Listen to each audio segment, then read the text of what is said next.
Let's get our start on this project by creating a new logo and some graphic elements to link our design together. We're going to need these to set up that clean, modern feel we're looking for and communicate the energy of our clients' custom car jobs. At the same time, we need to set up these pieces for maximum usability across all the products we're going to make, both web and print. For that reason, we're going to start with the Illustrator program. Our logo will be created as a vector object, which will give us a small, clean design that can be easily used on both screen and in print. Now, I've already got Illustrator started up here, and we'll get things going by creating a new document for our logo file. I'll just go up to File and choose New, and we'll go ahead and give it a name. This is going to be our Alien Auto logo. Now, I'm not too concerned about the artboard setup since we're not really going to be designing this for print. We're going to be using this in other applications. So I'm just going to leave it set to the standard default letter size. As far as color mode goes, we don't really have much use for the CMYK color separations since the bulk of our work is going to be targeted towards the screen anyway, so we're going to leave that on RGB color.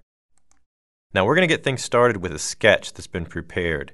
This was hand-drawn and scanned on in, so we're going to use the Place option out of the File menu to bring it into our Illustrator file and set it up. You'll find the file we're looking for inside the Assets folder. There's a Lesson 2 folder in there, and inside there is Wheel Logo Small JPEG. Let's place that right in the document.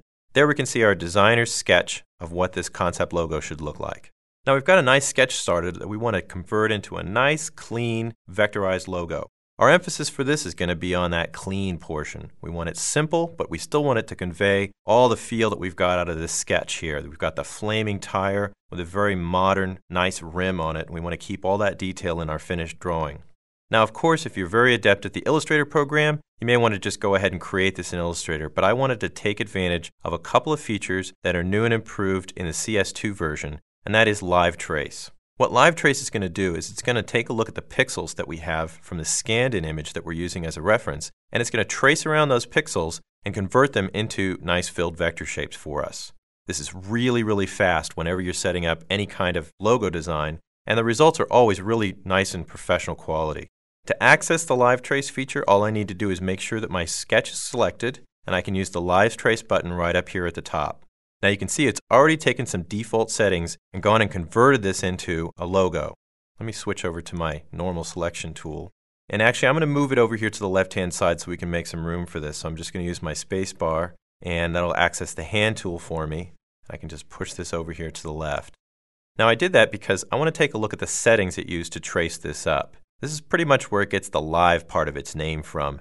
And that is, we can change how it's going to trace around those pixels and convert them into our vectors. And we can see it did a fairly decent job with a black and white version of this logo, with the exception of this big cutoff portion on the top here. But I moved the file over so we'd have room to take a look at all the options we can change and modify to get a little bit different trace out of our Live Trace feature. Now all of our Live Trace options are up in the tracing bar here at the top, but this doesn't give us access to all of the options. The rest of the options are going to be located under my Options dialog, which you'll find right here. Let's click on that, and there you can see I just made enough room so we could see our drawing and the dialog at the same time. We're going to want to click on Preview to make sure that we can see any changes we make in the box. Now the Live Trace feature, as you can see, has a lot of options that are going to control how it creates the vectors. But really what it's doing is it's taking a look at the pixels in the scanned-in sketch that we used as a reference in the beginning, and it's evaluating whether or not it should trace around them based on all these settings. Obviously, we're going to have to make some changes to the settings because the pixels that were up in the upper portion of this flame tip were very light yellow, and it appears that with the current settings, they were so light that they were being ignored and not included in the original trace. So we are going to have to make some changes to this. Now, if we take a look at the Tracing Options dialog, we've got a couple of different big areas of settings that we're going to be changing. One is called Adjustments over here on the left-hand side. And as we said, the Live Trace feature is actually looking at the pixels and determining what kind of vector to put around them. The Adjustment side of the dialog allows me to modify those pixels.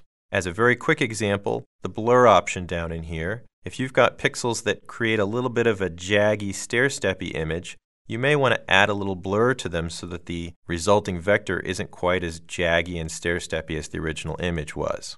Now over on the other side, we're going to be modifying the trace settings, and these will control exactly how the vector is placed around the pixels themselves, how close they fit to the edges of the path, what kind of corners we have, whether they're sharp or a little bit more rounded off, and also the groups of pixels that we'll be evaluating into vector shapes when we get it finished.